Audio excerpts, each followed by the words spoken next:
After UConn's crazy comeback against Duke, it's time to rank the top 10 greatest comebacks in March Madness history. First, some honorable mentions.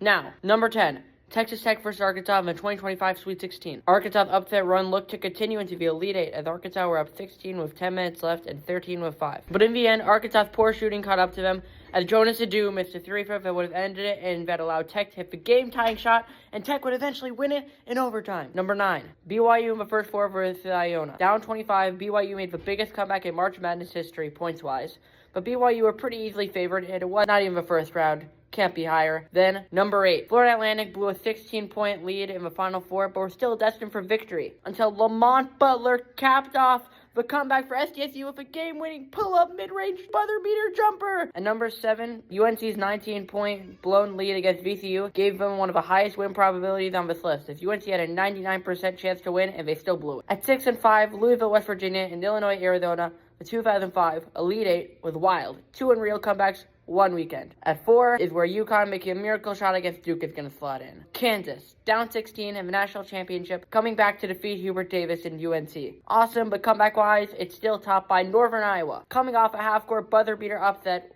they were up 12, with 45 seconds left against Texas A&M, who were having an atrocious shooting night. However, Alex Caruso had other plans. Texas A&M came back and were able to take the win in double overtime. But you know what's better than having a miracle minute in the round of 32? Having the miracle minute in the Final Four. Duke vs. Maryland in the final 2001. Duke down 22 and down 10 with a minute left. Jason Williams had other plans though. 8 points in 1 minute to take it to overtime where Duke would take the game and eventually the national title.